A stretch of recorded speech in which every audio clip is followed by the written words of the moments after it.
كلها تقول لك ازاي النادي الاهلي يكسب البنك الاهلي 2-1. ايه يا جماعه مستغربين؟ يقول لك لا لا لا لا، ده ماتش يخلص تعادل، ده النادي الاهلي كسب في الدقيقه 95 ولا في الدقيقه 96.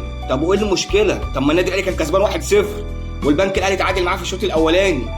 انت النهارده بتقول لك النادي الاهلي كسبان بمعجزه؟ ليه يا جماعه معجزه ليه؟ طب ما النادي الاهلي على طول بيكسب البنك الاهلي. هو البنك الاهلي دوت مثلا كان واخد الدوري قبل كده، فعشان كده ده فريق تقول لك ازاي النادي الاهلي يكسبه؟ هو البنك الاهلي دوت ايه بطولاته؟ البنك الاهلي يعني عشان كان كسبان بيراميدز فخلاص ده ذكائه هيوصل له اللي هو يعملها مع النادي الاهلي؟ مفيش منه يا جماعه، مفيش منه والله. ده النهارده البنك الاهلي يحمد ربنا ان هو كان متعادل مع النادي الاهلي الشوط الاولاني، يحمد ربنا ان المباراه خلصت 2-1. ده جرادي شار النهارده لو كان فايق ولا كان قفشه فايق كان الماتش ده خلص 4-5. عماد النحاس معود الجماهير بيكسب بالاربعه وبالخمسه، اي فرقه بتاخد على وشها بالاربعه وبالخمسه. اسالوا الفرقه اللي خدت بالاربعه والخمسه يقول لك حصل. اوعى تفتكر ان جون امام عاشور الاولاني ده جاي كده، اوعى. ده امام عاشور جايب جون فلق البلعوتي نصين، حطها له في المقص اليمين فوق في المقص 90 زاويه، حد مش هيعرف يجيبها، زاويه قايمه. بص فيها بقول زي ما انت عايز، مهما تطير معاها لو جبت طيارات رافال مش هتعرف تجيبها. الدوري اهلاوي رغم انف الحاقدين. اوعى تفتكر يا بلعوتي ان اسامه ابو علي مش نازل لك الشوط الثاني، ونزل الشوط الثاني وفعلها، ده حطها برجلك يا بلعوتي. انا بقول لك من خوفي عليك من فضلك يا بلعوتي اقفل رجليك. اوعى تفتكر ان النادي الاهلي فيه فرقه تعرف تقف قدامه.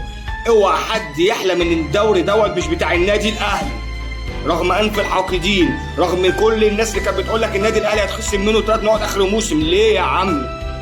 ليه يا عم؟ النادي الاهلي كان كل طلباته انا يا جماعه عايز العب المباراه وهاتوا حكام اجانب عشان خاطر الفير بلاي، عايز العب ماتش فير.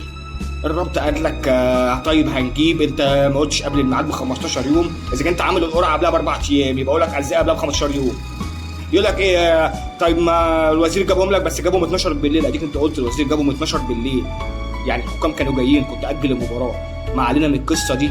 اوعى حد يحلم ان النادي الاهلي مش هياخد الدوري، اوعى حد يحلم ان فاركو هيعرف يعمل حاجه مع النادي الاهلي يوم 28 الجاي. الدوري اهلاوي رغم انف الحاقدين. وقول لي امام عاشور انت يا امام احسن لعيب في مصر، احسن لعيب في افريقيا، احسن لعيب بالنسبه لي في الشرق الاوسط.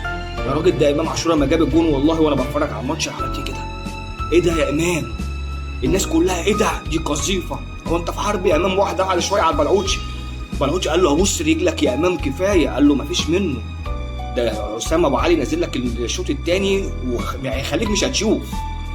النهارده بتبص تلاقي النادي الاهلي فرح جماهيره. اوعى حد يقول لك النادي الاهلي بيكسب كده ولا الكلام ده كله، ما الاجوان دي بتيجي ازاي؟ هو ده امام عاشور جايب جون عالمي، عالمي الشوط الاولاني، ده غير الكرات اللي ضيعها، غير الكره اللي ضيعها جرادي شار. اسامه ابو علي من اول الشوط الثاني الصراحه الواد على طول على البلعوتي. طبعا ياسر ابراهيم كلنا بنحبك يا ياسر، عامل الصح بزياده يا ياسر. الصراحه مروان عطيه عامل الاوفر لياسر، ياسر ما طمعش فيها وراح على طول مريحها لاسامه ابو علي، واسامه ابو علي خلاها تزغرط بالرجل البلعوتي. قال له يا بلعوتي اقفل رجليك لانك خلاص كده مفيش منه تاني. النهارده النادي الاهلي بطل الدوري رغم انف الحاقدين، رغم كل الناس اللي كانت شمتانه وكانت بتقول لك البنك الاهلي هيفعلها، كان فعلها قبل كده.